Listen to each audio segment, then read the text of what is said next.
সূরা মুমিনুন আল্লাহ সুবহানাহু ওয়া তাআলা বলেন, ক্বালা কাম লাবিসতুম ফিল আরদি আদাদা সিনিন। আল্লাহ সুবহানাহু ওয়া তাআলা হাসরের ময়দানে আখিরাতে আমাদেরকে জিজ্ঞাসা করবেন, কাম লাবিসতুম, তোমরা দুনিয়াতে কতদিন ছিলা? আমরা তো দুনিয়াতে আছি, আমাদের বয়স কত? 70, 80, 90, 100 পর্যন্ত চিন্তা করতে পারি। আগে ছিল অনেক বেশি। সকল কিছু, সব মানুষগুলি যখন এক স্থানে দাঁড়িয়ে যাবে, আল্লাহ সবাইকে জিজ্ঞাসা করবেন, কাম লাবিসতুম, তোমরা পৃথিবীতে কতদিন ছিলা? কি বলেন, কি বলবেন? যে 50 বছর ছিল সে বলবে 50 বছর না, যে ছিল 70 বছর সে বলবে আমি 70 বছর দুনিয়াতে ছিলাম না। আল্লাহ সুবহানাহু ওয়া তাআলা তোমাদের গণনা, বৎসর গণনার দিক থেকে তোমরা কতদিন ছিলা? ক্বালু, আল্লাহ সুবহানাহু ওয়া তাআলা আমাদেরকে জানিয়ে দিলেন তোমরা ওই দিন কি বলবা। আমি যখন বলবো কতদিন ছিলা, তোমরা উত্তরটা কি দিবে? ক্বালু লাবিসনা ইয়াওমান আও বাদা ইয়াওম। আহা, রব্বুল আলামিন, আমরা দুনিয়াতে ছিলাম কতক্ষণ? ইয়াওমান, একদিন, একদিন ছিলাম। অথচ আপনি কিন্তু বয়স পেয়েছেন 70, 80, 100 বছর, আপনি বলবেন একদিন ছিলাম। যে 1000 বছর বেঁচেছে সেও বলবে একদিন ছিলাম। যে 50 বছর বেঁচেছে সেও বলবে একদিন ছিলাম। যে সদ্য মারা গেছে, যে ভূমিষ্ঠ হয়ে সাথে সাথে মারা গেছে, সেও বলবে একদিনই ছিলাম। চিন্তা করেছেন? চিন্তা এসেছে যে দুনিয়ার জিন্দেগি তার কতটুকু চিন্তা করেছেন? আপনি নিজে বলবেন, আমি বলবো লাবিসনা ইয়াওমান আও বাদা ইয়াওম, একদিন বা একদিন থেকে একটু বেশি। আল্লাহু আকবার, আল্লাহু আকবার। আর যদি আমাদের গণনা যদি ভুল হয়, যে গণতে পারে মাবুদ তুমি তাকে জিজ্ঞাসা করো, তাহলে আমাদের জীবনটা কতটুকু বলেন? একদিন। আখিরাতের গণনায় কতটুকু? একটা দিন, তার থেকে একটু বেশি হতে পারে। আল্লাহ সুবহানাহু ওয়া তাআলা আবার উত্তর দেন, যখন আমরা বলবো একদিন ছিলাম, তখন আবার আল্লাহ সুবহানাহু ওয়া তাআলা উত্তর দিয়ে বলেন, ক্বালা ইন লাবিসতুম ইল্লা কালিলা। না না, তুমি একদিন মনে করছো না, একদিনও তোমার দুনিয়ার জিন্দেগি ছিল না। ইল্লা কালিলা, তুমি দুনিয়াতে ছিলা অতি অতি অতি অল্প সময়, যেটা আখিরাত দিয়ে দুনিয়াকে গণনা করা যাবে না। আল্লাহু আকবার বলি, আল্লাহু আকবার। এই দুনিয়ার জন্যই তো অনেক কিছু করছেন, দেখি কথাতে মিলে কিনা, চিন্তাতে আসি কিনা দেখি। আল্লাহ সুবহানাহু, আপনি আমি বলবো একদিন ছিলাম বা তার থেকে একটু বেশি, আর আল্লাহ বলছেন না না, তোমার দুনিয়ার জিন্দেগি কালিলা, মানে অতি অল্প, অতি অল্প। রাসূল সাল্লাল্লাহু আলাইহি সাল্লাম দুনিয়ার জিন্দেগি সম্পর্কে, দুনিয়ার জীবন সম্পর্কে আমাদেরকে একটা ধারণা দিলেন। আহা, সাহাবায়ে কেরাম উজ্জীবিত হয়ে যেতেন।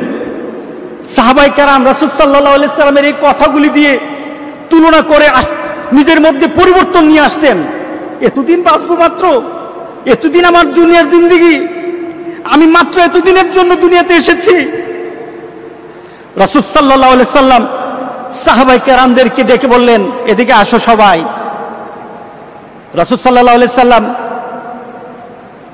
মুসলিম শরীফের হাদিস, সাহাবায়ে কেরামদেরকে বললেন, হযরত মাসতুর ইবনে সাদ্দাত রাদিয়াল্লাহু তাআলা আনহু থেকে বর্ণিত, রাসূল সাল্লাল্লাহু আলাইহি সাল্লাম শপথ করে বললেন, আল্লাহর শপথ, ওয়াল্লাহি, আল্লাহর শপথ করে বললেন, এই দুনিয়ার জিন্দেগি আরেকটা হলো আখিরাতের জিন্দেগি।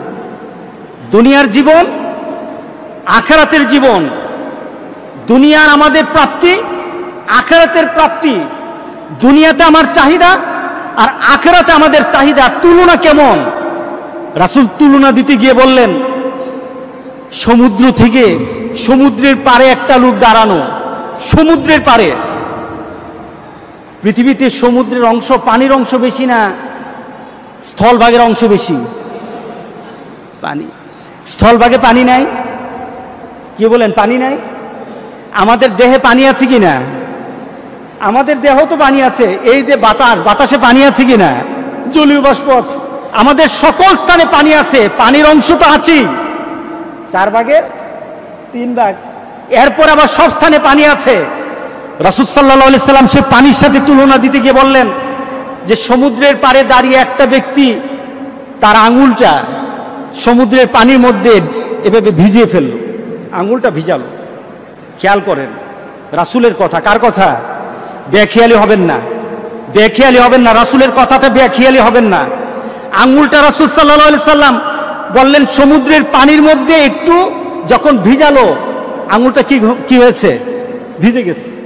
আঙুলটা ভিজে নাই, এখন আঙুলের গায়ে একটু পানি লেগেছে, অল্প একটু পানি। কতটুকু পানি? হয়তো চোখে দেখা যায় না, ভিজা ভিজা মনে হয়, এটাকে মাপা যাবে না। রাসূল সাল্লাল্লাহু আলাইহি সাল্লাম বললেন সমুদ্রের পানির তুলনায় ওই যে আঙুলটা ভিজিয়েছ সমুদ্রের পানি দিয়ে, এটা তুলনা করলে পানির অবস্থাটা কি হবে? এটা তুলনা করা যায়? আপনি গ্লাসের পানির মধ্যে আঙুলটা চুবান, এরপর আঙুলটা ভিজিয়ে গ্লাসের পানির সাথে তুলনা করলে কি তুলনা হয় নাকি? এটাই তো তুলনা হয় না। রাসূল বলছেন গোটা পৃথিবীর সকল পানির তুলনায় বলো তো আঙুলে ভেজা পানিটার কতটুকু পরিমাণ হতে পারে? রাসূল সাল্লাল্লাহু আলাইহি সাল্লাম তখন বললেন যেমন তুলনা হয় না, যেমন তোমরা এটার কোনো পরিমাপ করতে পারবা না, যেমন এটার পরিমাণ তোমরা আমাকে জানাতে পারবা না, ঠিক তদ্রূপ আখিরাতের জিন্দেগি, আখিরাতের জীবন সমুদ্রের পানির তুলনায় আর দুনিয়া সামান্য আঙ্গুলের ডগায় পানি লাগানো তুলনায় তার থেকে আরো কম। দুনিয়ার জিন্দেগি আরো কম, দুনিয়ার জিন্দেগি আরো কম, আর আখিরাতের জিন্দেগি সমুদ্রের পানি থেকে আরো বেশি, আরো বেশি, আরো বেশি। আল্লাহু আকবার, আল্লাহু আকবার।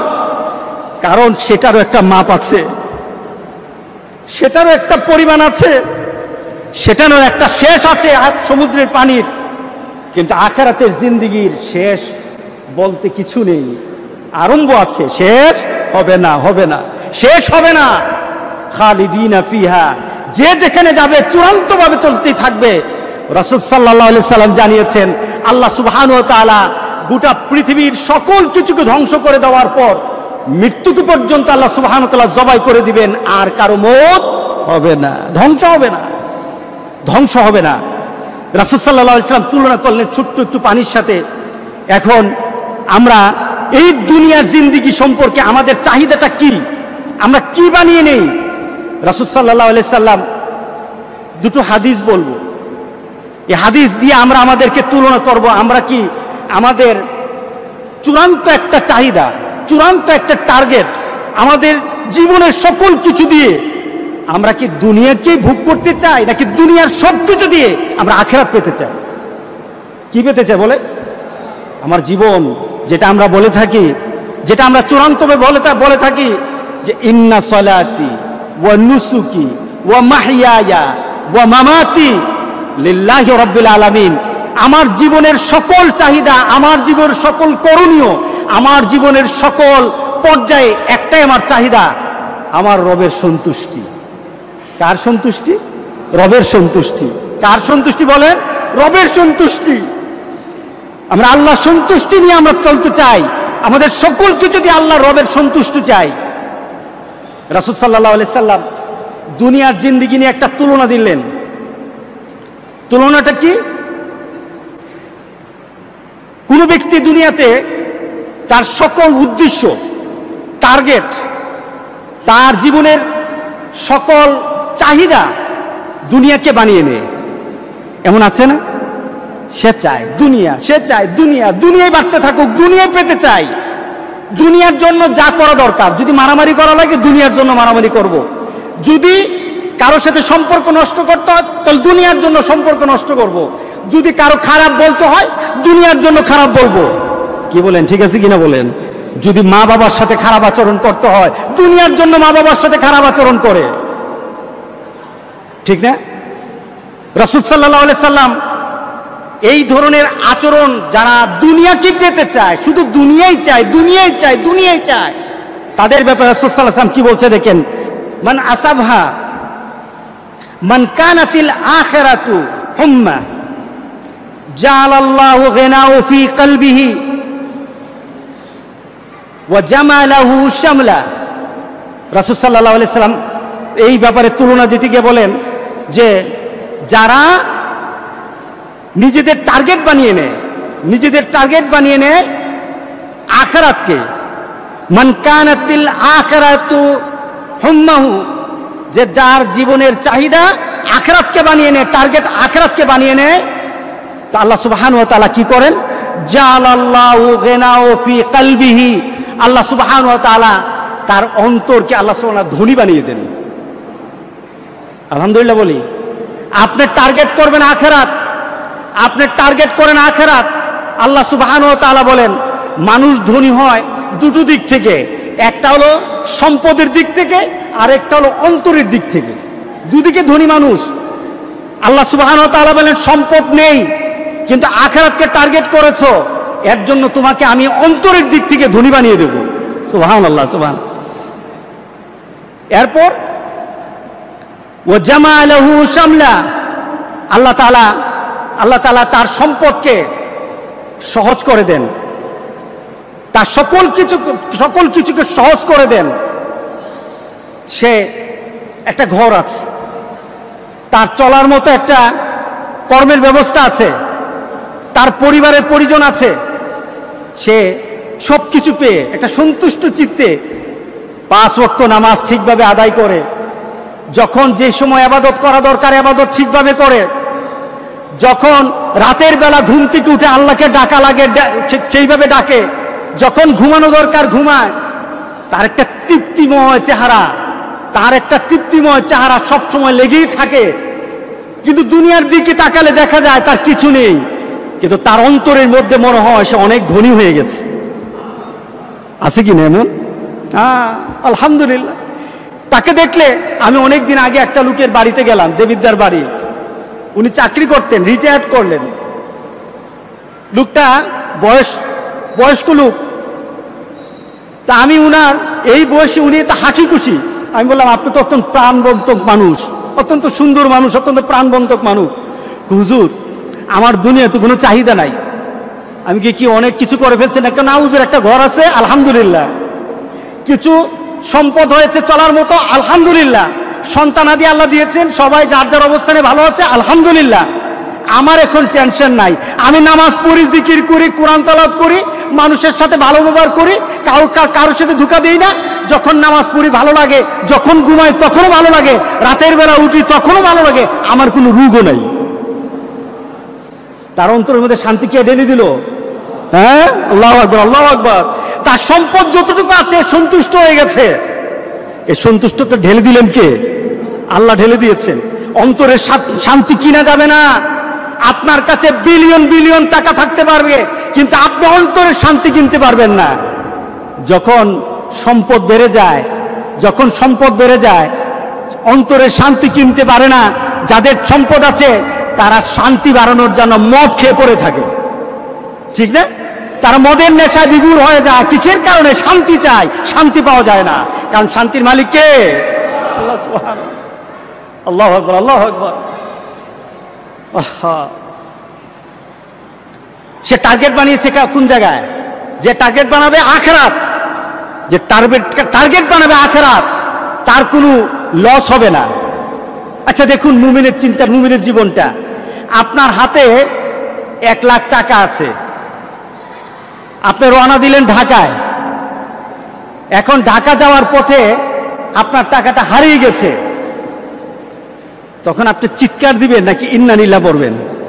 বলেন, আপনার হারিয়ে গেছে, আপনি চিৎকার দিবেন নাকি ইন্না লিল্লাহ পড়বেন?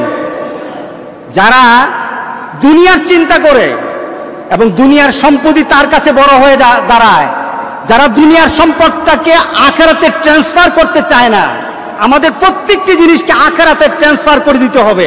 আমি খেতে বসি, বিসমিল্লাহ বলে খাই, আলহামদুলিল্লাহ বলে শেষ করি। তার মানে কি? খাওয়াটা শেষ হয় নাই। আমার আল্লাহ শুকরের মাধ্যমে, শুকরিয়ার মাধ্যমে এবং বিসমিল্লাহ বলে আরম্ভ করার মাধ্যমে আমি আমার খাদ্যটাকে জান্নাতে ট্রান্সফার করে দিয়েছি। আমি যখন ঘুমাই, আমার ঘুমটাকে আমি মনে করি যে আমার দেহের জন্য নয়, আমি আমার ঘুমটাকে দেই আমার শরীরটাকে তাজা করার জন্য, শরীরটাকে সুস্থ করার জন্য। কিসের জন্য? আমি যেন তাহাজ্জুদের নামাজটা পড়তে পারি, আমি যখন নামাজে দাঁড়াই আমার শরীর যেন ভালো থাকে, সুন্দরভাবে যেন 5টা ওয়াক্ত নামাজ পড়তে পারি, এই শরীরটাতে এনার্জি আনার জন্য আমি ঠিকভাবে ঘুমাই। এই ঘুমটাকে আল্লাহ সুবহানাহু ওয়া তাআলা জান্নাতের ঘুম বানিয়ে দেবেন। আপনি এটাকে কনভার্ট করতে পারছেন না জিনিসগুলিকে। আল্লাহ সুবহানাহু ওয়া তাআলা তোমার অন্তরে শান্তি বানাতে চাও, তোমার অন্তরটাকে তুমি ধনী বানাতে চাও, অন্তরে ধনী হন, অন্তরে ধনী হন। সম্পত্তি ধনী শান্তি নাই। আমাকে একজন বিশিষ্ট সম্পদশালী এই কোভিড-19 মধ্যে বলছে পেরেশানিতে ঘুম আসে না। কি ব্যাপার? যে আমার ব্যবসা প্রতিষ্ঠান, আমার সম্পদ, এগুলি কিভাবে রক্ষা করব? আমার কোটি কোটি টাকা হলো, হাজার হাজার কোটি টাকা আমার এখানে ইনভেস্ট করা আছে। এরপরে ব্যাংকের সাথে আমার বিশাল বড় একটা লোন আছে, ব্যাংকের সাথে আমার কি আছে? লেনদেন আছে। আমি যদি লেনদেনটা ঠিকভাবে না করতে পারি তাহলে তো আমার খবর আছে, আমার সম্পদ সব হারিয়ে ফেলবো। ঘুম হচ্ছে না, পেরেশানি আছি, পেরেশান বেড়ে গেছে, অসুস্থ হয়ে যাচ্ছি। সম্পদ আছে, অসুস্থতা বেড়ে গেছে। কিসের কারণে? তার অন্তরের মধ্যে কি নাই? ধনীত্ব নাই। তার অন্তরের মধ্যে আল্লাহ সুবহানাহু ওয়া তাআলা শান্তি ঢেলে দেয় নাই। সুতরাং শান্তি পেতে হলে আমাদের প্রত্যেকটি কাজ দিয়ে টার্গেট বানাতে হবে কোন জায়গা? জান্নাত। যারা বানাতে পারে, রাসূল সাল্লাল্লাহু আলাইহি সাল্লাম বলছেন তাকে আল্লাহ সুবহানাহু ওয়া তাআলা অন্তর দিয়ে ধনী বানিয়ে দেন। এরপরে রাসূল সাল্লাল্লাহু আলাইহি সাল্লাম বলছেন ওয়া আতাতহুদ দুনিয়া ওয়া হিয়া রাগিবা, আর দুনিয়াকে সে মনে করে এই জায়গা আমার ভালো না, এটা আমার জন্য ভালো ব্যবহার করবে না, দুনিয়া কখনো আমার সাথে ভালো আচরণ করবে না।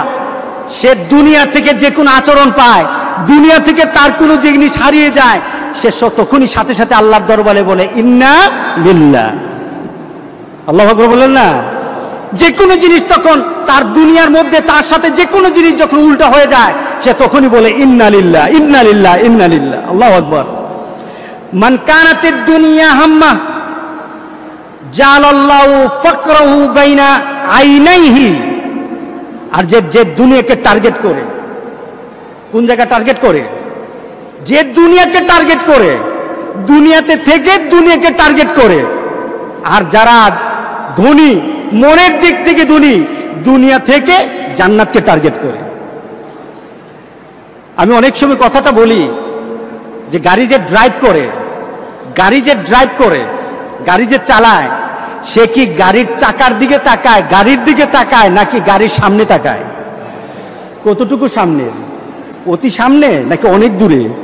অনেক দূরে, প্রায় 10, 15, 20 হাত নয়।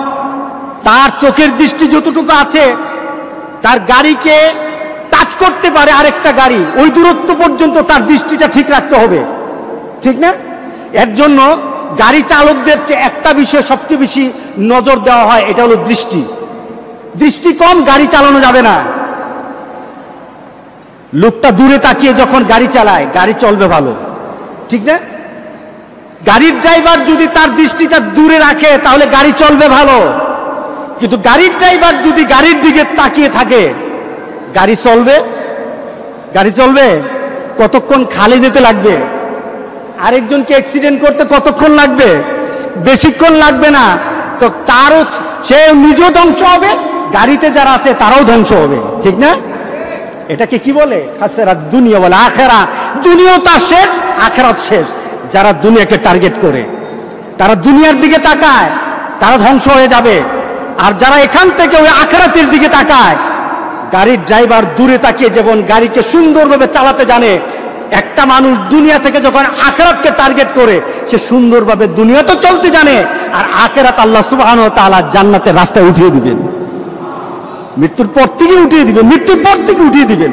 আল্লাহু আকবার, আল্লাহু আকবার।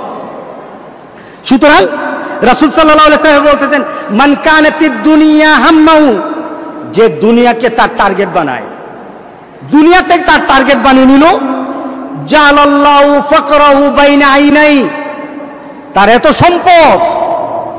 আপনি বাংলাদেশের বড় বড় ধনী যারা আছে তাদেরকে গিয়ে বলেন অবস্থা কি, ওষুধ ছাড়া ঘুম আসে না।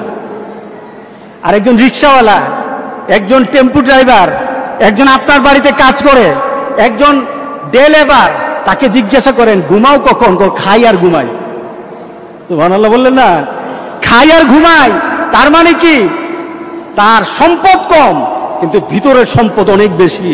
আর ওই লোকটার সম্পদ বেশি কিন্তু ভিতরে কিছু নাই। ভিতরে কি? জীর্ণ শীর্ণ, কিছু নাই, কিছু নাই। আল্লাহ সুবহানাহু ওয়া তাআলা রাসূল সাল্লাল্লাহু আলাইহি ওয়াসাল্লাম বলতেছেন, যে দুনিয়াকে টার্গেট করে, দুনিয়াকে ব্যবহার করে, তাকে আল্লাহ সুবহানাহু ওয়া তাআলা জালাল্লাহু ফাকরাহু ফি আইনাইহি, তার দৃষ্টিতে আল্লাহ সুবহানাহু ওয়া তাআলা তার দৃষ্টির সামনে গরিবী হালাতকে ঝুলিয়ে দেন। গরিবী হালাতকে ঝুলিয়ে দেন। প্রমাণ চান? বাংলাদেশের লিস্ট করা কতজন, কয়েকজন ধনীর সাথে আপনি কথা বলেন, ব্যাপারটা কি? বাইরে এই ব্যাংকে এত হাজার কোটি টাকা, এই ব্যাংকে এত হাজার কোটি টাকা, এই ব্যাংকে এত হাজার কোটি টাকা, আমার কাছে কিচ্ছু নাই। ঠিক না? বাংলাদেশের একজন বিশিষ্ট ধনী, অনেক বড় ধনী, নামটা বললাম না, এক ডাকে চিনে ফেলবেন। আমাকে একজন আরেক ধনী, কিন্তু সে ওই মানের ধনী না আর এই জাতের ধনী না, ধনী লোকটা ধনী। উনি একবার মক্কাতে আমার সাথে কথা বলছে, তো উনার সাথে একসাথে রুমে আমরা কথা বলছি, কথা প্রসঙ্গে এই ব্যক্তি সম্পর্কে কথা হলো। আমি বললাম, লোকটা এত ঋণ, এত ঋণ, তার ব্যাংকের এত ঋণ, লোকটা ঘুমায় কিভাবে? লোকটা ঘুমায় কিভাবে? তা আমাকে বলছে যে উনি যদি ব্যাংকের ঋণ শোধ করতে চায়, যে আমি ব্যাংকের ঋণগুলি দিয়ে মরব, আমি আমার ব্যাংকের ঋণ দিয়ে আমি মরতে চাই। ঋণগ্রস্ত হয়ে যেন আল্লাহ কাউকে না মারে, বলেন আল্লাহ আমিন। ঋণগ্রস্ত অবস্থায় যেন কেউ আল্লাহ আমাদেরকে দুনিয়া থেকে না নেন। যার যা ঋণ আছে দেওয়ার মতো যোগ্যতা যেন মৌতের আগে আল্লাহ সুবহানাহু ওয়া তাআলা সবাইকে দান করেন। আমিন বলি সবাই। রাসূল স্বয়ং দোয়া করেছেন, স্বয়ং দোয়া করেছেন, দোয়া শিক্ষা দিয়েছেন ঋণগ্রস্ততার জন্য। সে লোক বলছে আমাকে যে এই লোকটা যদি মনে করে মৃত্যুর আগে আমি সকল ঋণ দিয়ে আমি মরব, তাহলে একটা টাকাও তার পকেটে থাকবে না। কিন্তু বাংলাদেশের বিশিষ্ট ধনী, একটা টাকাও তার পকেটে থাকবে না। তার মানে কি? আসলে কি সে ধনী? না না, সে ধনী নয়, সে ঋণগ্রস্ত ধনী হয়ে আছে। আল্লাহ সুবহানাহু ওয়া তাআলা বলেন, বান্দা তুমি দুনিয়াকে টার্গেট করবা, তোমার সম্পদ বেশি হবে, কিন্তু তোমার দৃষ্টির সামনে আমি তোমাকে ফকির বানায় রাখবো। এ লোকটা গনে গুনে জানে যে আমার সম্পদ যদি আমি বিলিয়ে দেই, সম্পদ যদি আমি আমার ব্যাংকের ঋণগুলি দিয়ে দেই, তাহলে কিন্তু আমি আর ফকির। রাসূলের কথা মিলে গেল কিনা বলেন? জালাল্লাহু ফাকরাহু বাইনা আইনাইহি, তার চোখের সামনে তার গরিবীকে, তার ফকিরকে আল্লাহ সুবহানাহু ওয়া তাআলা ঝুলাইয়া দেন। নাউজুবিল্লাহ বলি, নাউজুবিল্লাহ বলি। আল্লাহ এই ধরনের মানুষ থেকে আমাদেরকে হেফাজত করুক। ও ফাররাকা আলাইহি শামলাহু, এরপর তাকে আল্লাহ সুবহানাহু ওয়া তাআলা বিক্ষিপ্ত করে দেন। ও ফাররাকা আলাইহি শামলাহু, আল্লাহ সুবহানাহু ওয়া তাআলা তাকে বিক্ষিপ্ত করে দেন। তার মানে কি? সে গুছাতে পারে না, সে নিজেকে গুছাতে পারে না। কেমন? এ ব্যক্তি যদি অর্থনৈতিক দিকে তাকায়, তার ঘুম আসে না। সে যদি ইবাদত করতে যায়, ইবাদতে মন আসে না। সে যদি পরিবারকে সময় দিতে চায়, সময় পায় না। সে যদি সমাজের মানুষ তার সাথে দেখা করতে চায়, ওর সময় নাই, এখন দেখা করা যাবে না। সে বিক্ষিপ্ত হয়ে যায়, কোন দিকে যাবে, কোনটা ছাড়বে, কোনটা ধরবে। আল্লাহ সুবহানাহু ওয়া তাআলা বলেন, দুনিয়াকে যত বেশি চাইবা তত তুমি বিক্ষিপ্ত হয়ে যাবা, বিচ্ছিন্ন হয়ে যাবা, কোনো কিছু ব্যবহার করে মরতে পারবে না। ওয়ালাম ইয়াতি মিনাদ দুনিয়া ইল্লা মা কুদ্দিরা লাহু। এত কিছুর পর রাসূল সাল্লাল্লাহু আলাইহি সাল্লাম তার জন্য বলতেছেন, রাসূল সাল্লাল্লাহু আলাইহি সাল্লাম তার জন্য জানাচ্ছেন যে তুমি এত কিছু পাওয়ার পর তোমার অবস্থাটা কি? তোমার অবস্থাটা এতটুকু, তোমার অবস্থাটা এতটুকু, যতটুকু তুমি নিজে খেতে পারো, যতটুকু তুমি ব্যবহার করতে পারো, যতটুকু তুমি নিজের জন্য তুমি ব্যবহার করতে পারো, এর বাইরে কিন্তু তুমি আর কিছু পাও নাই। যতটুকু করেছো এতটুকু তোমার, এর বাইরে কিছু আর তুমি পাও নাই। কে বলেছেন? দেখুন, রাসূল সাল্লাল্লাহু আলাইহি সাল্লাম একটা জিনিসকে পছন্দ করতেন খেতে, সেটা হলো খাসির সিনা খেতে পছন্দ করতেন। সুন্দর কি কথা! তো রাসূল সাল্লাল্লাহু আলাইহি সাল্লামের ঘরে একবার দুম্বা আসলো, জবাই করা হলো। জবাইয়ের পর পাশে দিয়ে লোক আসা আরম্ভ হলো। গরিব মানুষ কিছু চায়, কিছু যে চায় তাকে দেওয়া হয়, যে চায় তাকে দেওয়া হয়। মা আয়েশা সিদ্দিকা রাদিয়াল্লাহু তাআলা বন্টন করছেন, দিচ্ছেন দিচ্ছেন দিচ্ছেন। অথচ রাসূল নিজের জন্য জবাই করেছেন। মা আয়েশা সিদ্দিকা রাদিয়াল্লাহু তাআলা আনহা যে আসে যায় চায় তাকে খালি দিচ্ছেন। দেওয়ার এক পর্যায়ে দেখা গেল সব শেষ, ছোট্ট যে বুকের অংশটা রেখে দিলেন, কারণ এটা কি রাসূল পছন্দ করেন, রাসূলকে খাওয়াবেন, এটা রেখে দিলেন। রাসূল সাল্লাল্লাহু আলাইহি সাল্লাম তার পছন্দের জিনিসটা মা আয়েশা রেখে দিলেন। এমন সময় একটা লোক আসলো, কিছু চাইলো। মা আয়েশা বললেন, আমার কাছে কিছু নেই, শুধু এতটুকু জিনিস আছে, এটা আমি দিয়ে দিলে রাসূল সাল্লাল্লাহু আলাইহি সাল্লামকে আমি খাওয়াতে পারবো না। রাসূল কথাটা শুনলেন, আয়েশা রাদিয়াল্লাহু তাআলা আনহার কাছে আসলেন, এসে বলেন, আয়েশা ঘরে কি আছে? ইয়া রাসূলুল্লাহ, এই টুকরাটা আছে শুধু আপনার জন্য, বাকি সব দিয়ে দিয়েছি, এই টুকরাটা শুধু আছে আপনার জন্য। রাসূল সাল্লাল্লাহু আলাইহি সাল্লাম বলেন, আয়েশা এতক্ষণ পর্যন্ত যেটা দিয়ে দিয়েছো এটার মালিক আমি হয়েছি, এটার মালিক তুমি হয়েছো, আর যেটা এখন ঘরে আছে এটার মালিক আমি নই, কারণ এটা খাওয়ার যোগ্যতা, খাওয়ার অবস্থা আমার আছে কিনা আমি জানি না। আয়েশা এটা তাড়াতাড়ি দিয়ে দাও, আমি দুনিয়াতে খেতে চাই না, আমার আখিরাতে আমি জমাতে চাই। রাসূল সাল্লাল্লাহু আলাইহি ওয়াসাল্লাম ঠিক ওই কথা বললেন যে দুনিয়াতে মানুষ যাই অর্জন করুক, তার তাকদীরে যতটুকু আছে সে অতটুকু ব্যবহার করে দুনিয়া থেকে চলে যাবে, এর বেশি সে ব্যবহার করতে পারবে না। এটাই হলো আমাদের দুনিয়া। সুতরাং চলুন আমরা দুনিয়াকে একটা টার্গেট বানিয়ে নিই। রাজি আছেন সবাই? আমরা দুনিয়াকে টার্গেট বানাতে চাই, রাজি আছে সবাই? আমরা কি দুনিয়াকে টার্গেট বানাবো না আসলে হাদিস অনুযায়ী আখিরাতকে টার্গেট বানাবো? বলেন আমরা কোথাকে টার্গেট বানাবো বলেন? মান কানাতিদ দুনিয়া হাম্মাহু ফাররাকাল্লাহু আমরাহু। এরপর রাসূল সাল্লাল্লাহু আলাইহি ওয়াসাল্লাম ইবনে মাজাহর আরেকটা হাদিসে বলতেছেন, মান কানাতিদ দুনিয়া হাম্মাহু, যে দুনিয়াকে গুরুত্ব দিবে আল্লাহ সুবহানাহু ওয়া তাআলা তার সকল কিছুকে বিক্ষিপ্ত করে দিবেন। ওয়া জাআলা ফাকরাহু বাইনা আইনাই। আবার আরেকটা হাদিসে রাসূল বলতেছেন, আবার নতুন করে বলছেন যে জাআলা ফাকরাহু বাইনা আইনাই, তার চোখের সামনে গরিবকে, ফকিরা দন্যতাকে, গরিবকে তার সামনে চোখ ঝুলিয়ে দিবেন। ইল্লা মা কুতিবা লাহু, সে অতটুকু দুনিয়া ব্যবহার করতে পারবে যে যতটুকু তার তকদিরে আছে। ওয়া মান কানাতিল আখিরা নিয়াতাহু জামাআল্লাহু লাহু আমরাহু জাআলা গিনাহু ফি কলবিহি।